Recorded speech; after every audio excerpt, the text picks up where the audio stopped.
Olá, irmãos, graça e paz. E aí, como vocês estão? Espero que você esteja nesse período ouvindo muito a voz de Deus e experimentando a bondade dele. Provai e vede, o Senhor é bom. O Senhor é bom em todo o tempo. A gente tem que provar, a gente tem que enxergar essa bondade em todas as coisas. A gente tem que enxergar a graça do Senhor em todas as coisas. Amém? Bom, vou fazer uma pergunta. O que você tem em suas mãos?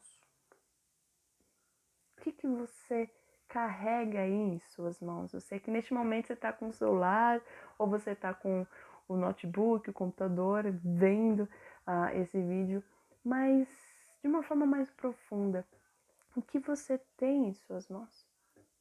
Essa foi a pergunta que Deus fez a Moisés lá em Êxodo capítulo 4, quando Deus foi chamar Moisés para libertar o povo.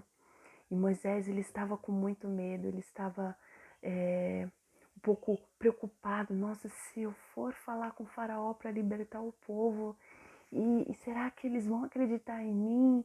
Será que eles vão ver realmente Deus ali em todas as coisas e tal? E Deus pergunta algo para Moisés.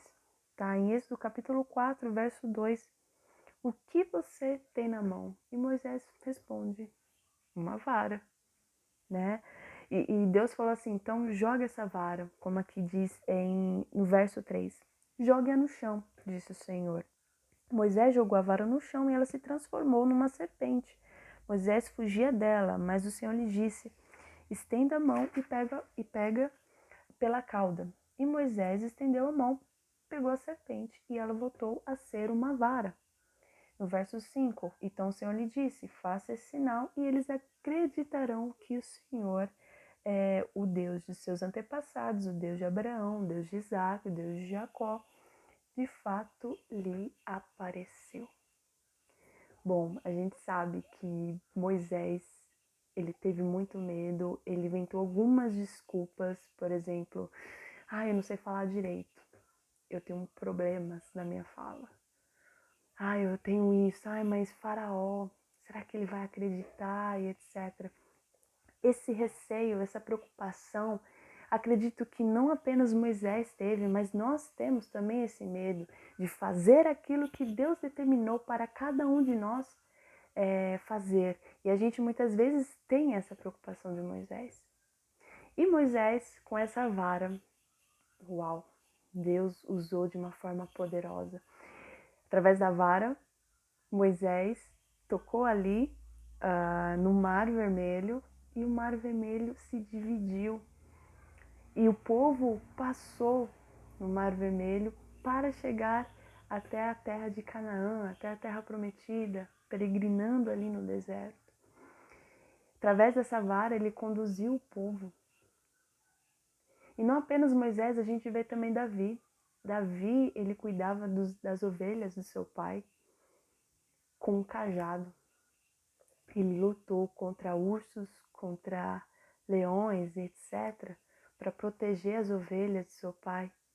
Anos depois, ele conduziu o povo com uma harpa. Davi muitas vezes estava ali tocando, cantando ao Senhor, e através dessa harpa Deus usou para expulsar os espíritos maus que estavam em Saul.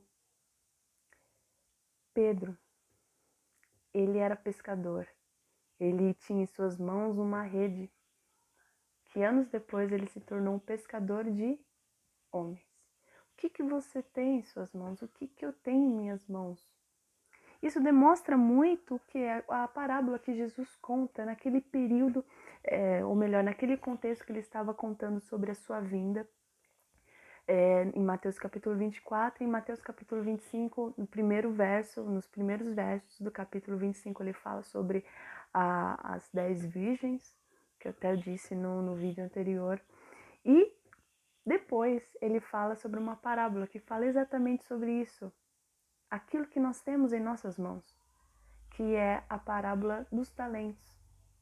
E ali naquela história, em Mateus capítulo 25, a partir do verso 14, até o verso 30, ele reflete sobre essa história que tinha um senhor que confiou bens aos seus servos para administrar, porque esse senhor iria viajar e deveria deixar os seus bens aos seus servos. Ao primeiro servo, ele confiou 5 talentos. Ao segundo servo, 2 talentos. E o último servo deu apenas 1 talento. E qual era a função desses servos? Era a multiplicação. Era utilizar esses talentos de uma maneira correta, de uma maneira que seria de uma forma certa, tá? Diante desse senhor. E o servo que recebeu 5 talentos conseguiu multiplicar. O segundo servo, que recebeu 2 talentos, conseguiu multiplicar. Já o último servo, que recebeu apenas 1, não conseguiu multiplicar, mas enterrou. E isso reflete o quê? Primeiramente, o Senhor deu para cada servo, a justa medida. É de acordo com a capacidade de cada servo. Deus, ele conhece a nossa capacidade. Ele sabe aquilo que a gente pode fazer e aquilo que a gente não pode fazer. Aquilo que a gente realmente consegue fazer e aquilo que realmente a gente não consegue fazer. Ele conhece. Se ele te deu algo, é porque ele sabe que você consegue multiplicar isso. Isso é de acordo com a proporção justa medida. É de acordo com a capacidade. E aos servos que conseguiram multiplicar isso e fizeram muito bem, o Senhor recompensou, servo bom e fiel. Mas o último, que não conseguiu multiplicar, que enterrou, servo mau, negligente. Na minha versão fala servo mau e preguiçoso. Porque você não depositou aquilo que eu te dei para multiplicar, para ter juros no final. E eu elenquei aqui algumas coisas, principalmente 2 tópicos, do porquê muitas vezes a gente não consegue multiplicar e muitas das vezes a gente não sabe utilizar isso de uma maneira correta. Primeiro, que é conhecimento de quem Deus é. Aqui no verso 24 fala assim: por último, o servo que havia recebido o talento veio e disse: eu sabia que o Senhor é um homem severo, que colhe onde não plantou e ajunta onde não semeou. Tive medo de perder seu dinheiro, por isso escondi na terra. Aqui está ele.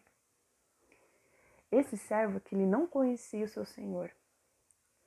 Ele teve medo de um senhor que ele não conhecia. Porque a fama que esse senhor tinha era de uma forma equivocada. Porque o temor, agora a gente falando de uma forma espiritual, nosso Deus, nosso Senhor Jesus Cristo, a gente não tem que ter medo dele. Quem tem que ter medo é o pessoal lá de fora, é o mundo que tem que ter medo dele. Porque ele vai julgar com justiça. E quem tem que ter medo dessa justiça é o mundo. Nós temos que ter reverência diante desse Deus, e reverência é esse temor. Esse temor significa reverência. Esse servo não teve reverência. Ele teve uma visão equivocada de quem Deus é. E isso é muito perigoso. Quando a gente serve sem o conhecimento prévio de quem Deus é, a quem nós estamos servindo, pode se tornar algo muito perigoso de verdade. Como aquela mulher samaritana, em João capítulo 4, Jesus fala para ela: olha, vocês adoram o Senhor, mas vocês não o conhecem. É uma adoração sem conhecimento, sem entendimento. Multiplicar um talento sem entendimento, sem esse conhecimento de Deus, pode se tornar uma obra o quê? Palha, e não uma obra ouro, como Paulo fala para a igreja de Corinto, que no final, né, no último dia, naquele momento que Jesus vier, ele vai provar as nossas obras, se a nossa obra realmente foi palha, ou se realmente foi pedra preciosa, se a gente realmente juntou ouro, né, vamos dizer assim. Ele vai provar isso. E como a gente faz uma obra palha? Quando a gente não conhece a Deus, quando a gente não tem um temor, uma reverência diante dele. Quando nós colocamos apenas nós ali no centro. e não Jesus no centro. Isso pode se tornar uma palha. E isso é muito perigoso. Fazer algo sem conhecimento de Deus é algo muito perigoso. Tem muitas das vezes que a gente não faz a obra, muitas vezes quando a gente não está muito bem. Na verdade, a gente não deve fazer a obra quando a gente não conhece a Deus. Isso é perigoso. A gente fazer algo para o nosso Senhor que a gente não conhece. Pode se tornar algo sem fundamento, sem entendimento e pode levar outras pessoas ao erro. E isso é muito perigoso. Isso é muito perigoso. Temor significa reverência. E o temor é o princípio do quê? Da sabedoria. Sabedoria na hora de utilizar aquilo que Deus confiou em nossas mãos. Deus confiou as suas dádivas em nossas mãos para multiplicar. E isso, de uma forma muito profunda, não é feito de uma forma de qualquer jeito, porque o nosso Deus, ele se assenta no trono, um alto e sublime trono que governa todas as coisas, que é santo, poderoso, autossuficiente, onipresente, onisciente, eterno. Quem é esse Deus que nós estamos servindo? Tudo aquilo que nós fazemos reflete quem Deus é. Uau! Por isso que quando a vara se transformou em serpente, naquele momento estava refletindo quem Deus é. E Deus é poderoso para transformar qualquer coisa. Por isso que Deus fala para Moisés, olha, se você fizer esse sinal aqui, as pessoas vão ver que sou eu. Eu sou. Uau! Aquilo que você tem em suas mãos mostrará, manifestará quem Deus é. Por isso, se nós não temos entendimento daquilo que nós somos, de quem Deus é, a gente não vai conseguir manifestar quem Deus é. Por isso que é muito pertinente aos nossos dias, principalmente nesses últimos dias que nós estamos vivendo. Será que eu tenho feito com entendimento? Isso nós devemos sempre perguntar antes de fazer qualquer coisa para Deus. Quem Deus é? E com sabedoria. Temor ao Senhor é o princípio da sabedoria, porque sem sabedoria a gente não vai conseguir fazer no momento certo, na hora certa, com pessoas certas. Porque os dons, né, falando de uma maneira que você possa entender, os dons que são as dádivas de Deus que Ele nos deu em Cristo Jesus, esses dons são utilizados para edificar o corpo, para edificar a noiva, para que a igreja seja uma noiva adornada, sem mácula, madura, né? Em Efésios capítulo 4 fala exatamente sobre isso, que Deus ele nos deu em Cristo Jesus essas dádivas para que a gente possa edificar a igreja. Mas será que a gente está fazendo de uma maneira correta? Será que a gente está ouvindo pessoas certas para isso? Porque muitas das vezes a gente ouve pessoas que não ouvem a Deus e isso pode até prejudicar a nossa multiplicação. Esse servo mau, ele não teve sabedoria em utilizar aquilo que o Senhor deu. Ele poderia entregar ao banco, né, dar ao banco e prestar ali, para que no final tenha juros. E ele não fez isso, porque não teve sabedoria. Ele não sabia o que fazer, então vou enterrar, porque ele não conhecia Deus e não teve sabedoria. Por isso que é muito importante, principalmente para aqueles que são novos convertidos. Eu sei que nesse período você quer servir muito a Deus, porque você está apaixonado por Deus, você quer fazer tudo para o seu amado, mas eu falo uma coisa, calma. Vamos conhecer, vamos experimentar e ver a bondade do Senhor. Vamos ser como a Maria, sentar um pouco aos pés de Jesus e ouvir as suas instruções, porque pode se tornar algo muito perigoso. Pode se tornar algo muito perigoso. Então não faça nada antes de conhecer o Senhor. E não faça nada antes de obter a sabedoria. Amém? Bom, e tudo que o Senhor nos deu, essas dádivas, justa medida, foi sempre na justa medida. Isso está em Romanos capítulo 12. Paulo ele fala assim, em Romanos capítulo 12, verso 3, ele fala assim, com base na graça que recebi, Dou a cada um de vocês a seguinte advertência: não se considere melhores do que realmente são. Antes, sejam honestos em sua autoavaliação, medindo-se de acordo com a fé que Deus nos deu. O que isso quer dizer? Ei, se autoavalie. Primeiro, saiba quem você é. Saiba aquilo que você tem em suas mãos. Conheça o Senhor, porque quando você conhece o Senhor, você automaticamente você vai se autoconhecer, porque toda a nossa identidade está nele.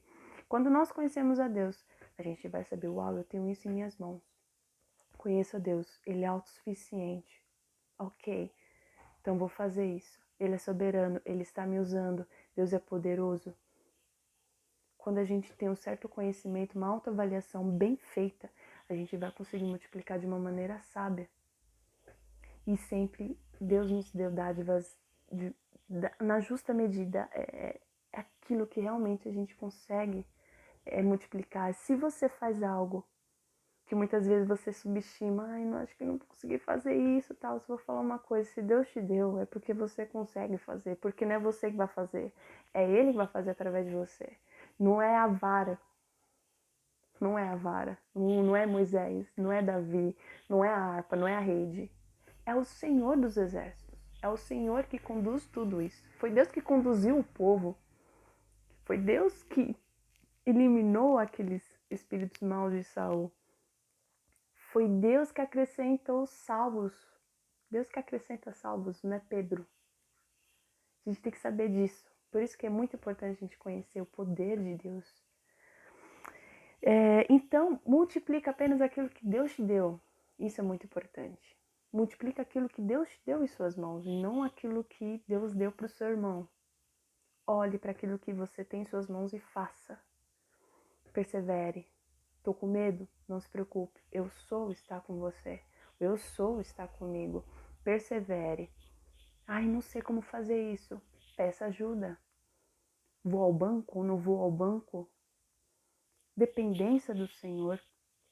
Em Efésios capítulo 2, verso 10, ele fala que bem antes da fundação do mundo, Deus já planejou obras incríveis para a gente fazer aqui na Terra.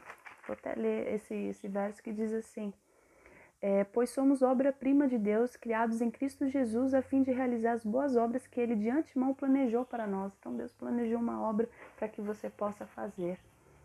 Não foi algo do nada, não foi você, numa forma, do nada, assim, eu sei fazer isso. Não é porque foi planejado, foi bem estruturado por Deus. Agora a gente, de uma maneira diligente, de uma maneira sábia, com entendimento, a gente tem que edificar isso de uma maneira que Deus vê assim, olha, é o certo, está correto. E no final, nosso Deus, ele vai nos recompensar. Isso que é muito interessante.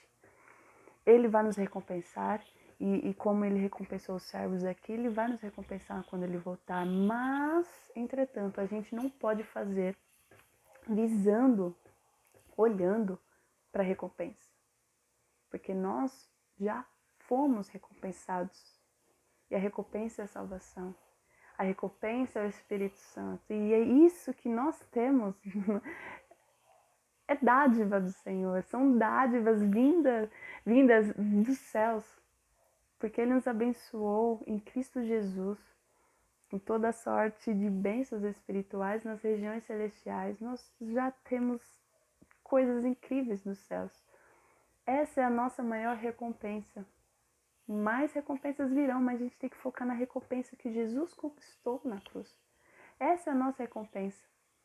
Não porque a gente mereceu alguma coisa, porque a gente fez algo, é porque o seu Filho perfeito, o Cordeiro que tira o pecado do mundo, morreu por nós. Agora a gente somos mais que vencedores. Então tudo que nós temos, não é porque ele olhou, nossa, que filho querido. Não, é porque ele viu em nós o próprio Filho de Deus. Ele viu Jesus Cristo. Nós somos justificados pelo Filho de Deus. Agora a gente pode adentrar diante da presença de Deus com toda a confiança, com toda a ousadia por causa de Jesus Cristo. Essa é a nossa maior recompensa. E servir ao Senhor é isso. Servir ao Senhor é ter esse entendimento de que eu não preciso agradar as pessoas e saber a opinião delas a respeito daquilo que eu fiz ou deixei de fazer, mas saber assim, uau, eu fiz isso, porque Deus determinou para que eu fizesse isso. E se eu estou fazendo de uma maneira sábia, está correta, continue fazendo. Está de acordo com a palavra? Continue fazendo. Com entendimento, com conhecimento e com a sabedoria. E aí? O que você tem em suas mãos? Então manifeste. Os filhos de Deus foram feitos não para se exibir, mas foram feitos para manifestar. Manifestar o reino, manifestar a justiça, manifestar o amor, manifestar o Filho, manifestar o Espírito Santo, manifestar o poder, manifestar a glória. E através daquilo que nós temos em nossas mãos, será manifestado. E através daquilo que nós temos em nossas mãos, manifestará o eu sou. E outra coisa que eu vou terminar aqui, que isso é muito importante. Vejo muitas pessoas falando que Deus precisa de nós. Olha só o conhecimento de Deus equivocado. Deus, ele não precisa de nós. Deus, ele não quer o seu talento. Deus, ele não quer o seu dom. Porque ele é dono de tudo. Todas as coisas pertencem ao Senhor. E ele não precisa de você, ele não precisa de mim. Porque ele pode enviar os seus anjos para fazer no nosso lugar. Por isso que é um privilégio servir ao Senhor. E quando ele manda para que você faça algo, não é porque ele precisa, mas ele é porque ele te quer. Quando ele te chama para fazer algo, é porque ele te quer por inteiro. Ele te quer por inteiro. Quando Deus fala para Abraão, Abraão, sacrifique Isaac. Deus, ele não queria Isaac. Deus queria Abraão por inteiro. Ele queria a sua fé. Ele queria seu coração. Ele queria Abraão. Quando ele te chamou para fazer algo, quando ele me chamou para fazer algo, é porque ele precisa desse algo. É porque ele te quer, ele me quer. Ele não se preocupa com a sua oferta, ele se preocupa com o ofertante. Ele não se preocupa com a sua adoração, porque a adoração ele tem 24 horas por dia, ele quer o adorador, ele procura adorador. Então, se preocupe com isso. Ele não quer o seu talento. Ele quer você, o quanto você se entregou, o quanto você carregou a cruz, o quanto você o seguiu, o quanto você auto se negou.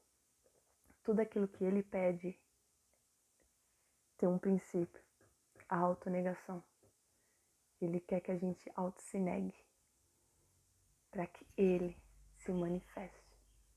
Que Deus te abençoe. Continue multiplicando. Ele está voltando e vamos estar juntos com ele, com poder, manifestando esse poder, manifestando a glória do Senhor.